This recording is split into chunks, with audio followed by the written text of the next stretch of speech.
manifestaciones y los hechos violentos de los últimos días en Venezuela no son los únicos eventos que la prensa internacional sigue. También las noticias económicas, como el índice de escasez. La Junta Directiva de Fedecámaras reacciona ante las medidas económicas tomadas por el Gobierno Nacional. El desabastecimiento alcanza, de acuerdo a cálculos de Fedecámaras, en algunos rubros al 90%. Que las cosas no podían seguir congeladas indefinidamente, que nadie podía producir a pérdida, que realmente todo tenía que tener una rentabilidad justa. Estamos hablando de que la capacidad de compra del salario de los trabajadores, estamos hablando de la inflación, de la escasez. Un panorama oscuro para el futuro de la economía venezolana. Tú quieres guerra, tú quieres guerra, tú quieres guerra, tú quieres guerra, tú quieres guerra, moleste la guerra, tú quieres guerra.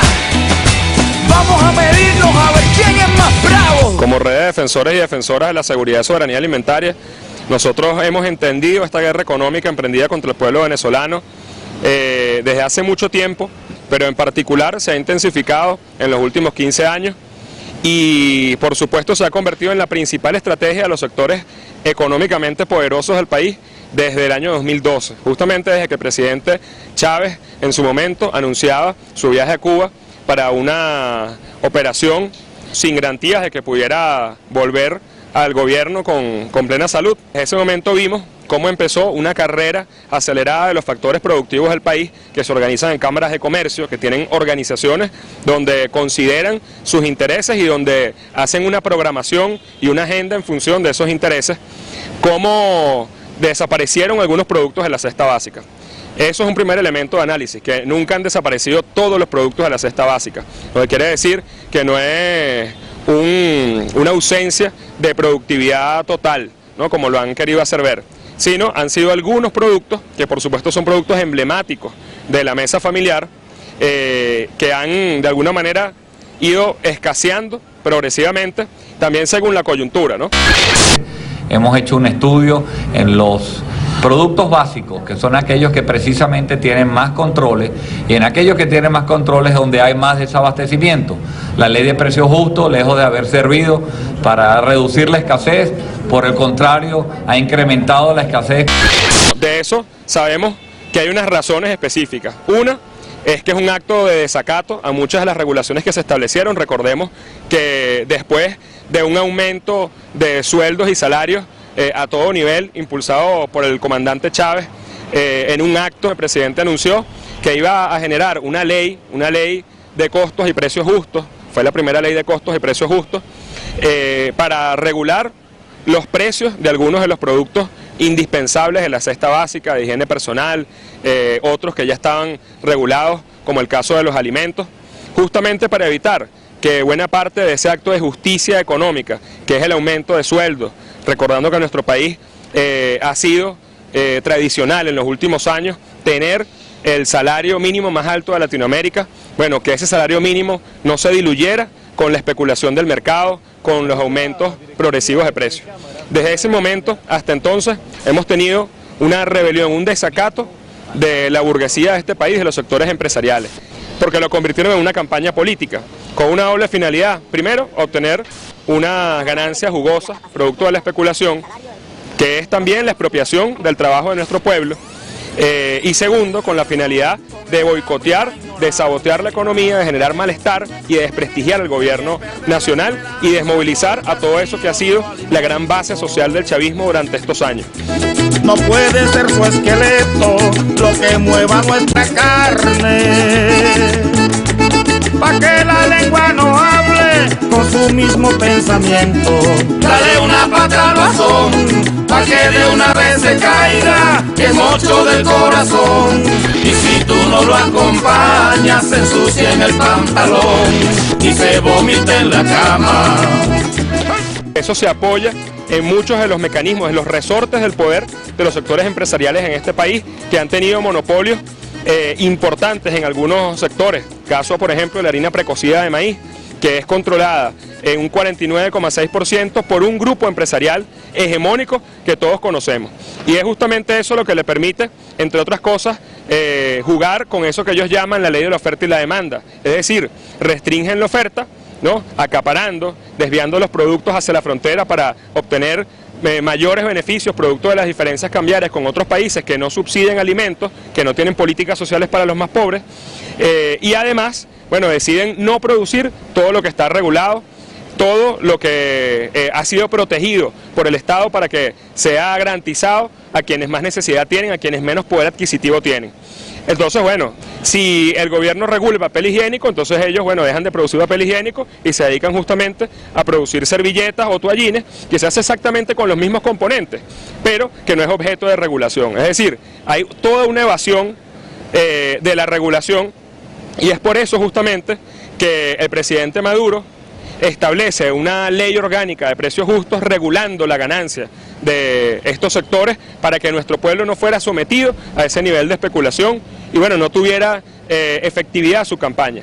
Pero sabemos que justamente pueden hacerlo porque tienen un gran monopolio, un monopolio que es hasta inconstitucional, y sabemos que no es hasta que cambien esas relaciones de propiedad por unas relaciones de propiedad más justas, donde la propiedad sea asumida por el pueblo productivo, la distribución sea asumida por el pueblo, que no vamos a tener otro tipo de modelo productivo, otra lógica productiva.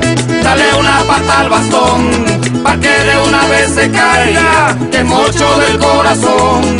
Y si tú no lo acompañas, se ensucia en el pantalón y se vomita en la cama. Vamos a dejarlo solo, que sin nosotros se muere.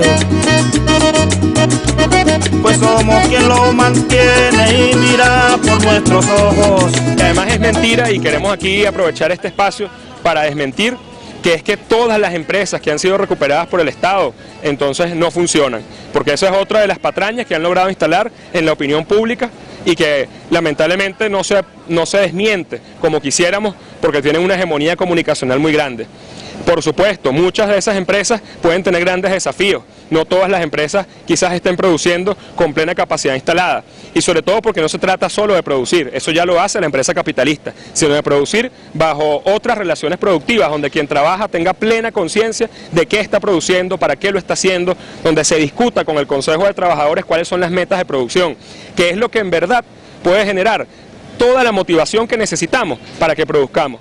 Y sabemos que es más lógico que un trabajador produzca sabiendo que va para su beneficio, para el beneficio de sus hijos, para generar transporte público, educación de calidad como hemos tenido en los últimos años, que antes no teníamos, salud para nuestro pueblo, a que, bueno, produzca para otro que se beneficia de eso. No fuimos nosotros los que quebraron Viasa, por ejemplo, o los que quebraron Seguros La Previsora, o los que quebraron el Banco Federal, ¿no? Además fraudulentamente, y se fueron con la cabulla en la pata. No fue el presidente Chávez el que quebró la Constructora Nacional de Válvulas, el que quebró Benepal, no, fueron esos empresarios, como también casi quiebran PDVSA vendiendo nuestro petróleo a precio de gallina flaca en el exterior, prácticamente transnacionalizando una empresa que era una empresa nacional de todos los venezolanos. Fuimos nosotros los que recuperamos muchas de esas empresas, y gracias a eso es que justamente no nos han podido vencer en este sabotaje, a pesar del gran sabotaje. Y dicho sea de paso, muchas de esas plantas quizás funcionen con algunas partes, algunos insumos que ellos importan y que han dejado de importar para, bueno, beneficiarse de la pura especulación cambiaria, ¿no? Eso también hay que decirlo. Pero gracias a esas empresas como Lácteos Los Andes, por ejemplo, como Industrias Diana, es que nosotros tenemos productos en la calle, y no solo en Pedeval o en Mercal, sino incluso en establecimientos privados, que son los que consumimos. Ha sido por eso que no han podido derrocar a este gobierno como hubieran querido. Y por eso pensamos que el llamado del presidente Chávez a partir del 2009 tiene plena vigencia, que es solo la propiedad social, que no es solo la propiedad del Estado, sino la propiedad también comunal, directa e indirecta, lo que puede garantizar que esas empresas, que esa producción tenga fines sociales, que tenga fines de utilidad pública, que sea de interés social, que no sea objeto de lucro en el mercado, que no sea para el enriquecimiento de unos pocos que se enriquecieron a costa del trabajo ajeno, del trabajo de los obreros, con los que no quieren discutir contrato colectivo, con los que no quieren discutir beneficios, a los que votan sin ningún tipo de seguridad social, sin pagar prestaciones, que no es a costa de la especulación, o sea, del bolsillo de la señora que va a comprar el mercado, ¿no? Sino que sea para garantizar nuestro autosostenimiento, primero que nada, nuestro autoabastecimiento, nuestra soberanía alimentaria. ¿Un modelo productivo así es posible? Sí lo es. sí lo es, y nuestro pueblo lo está demostrando. Nuestro pueblo está produciendo cada vez más para su autosostenimiento con otra lógica, con una lógica que no es mercantil, con una lógica que es socialista.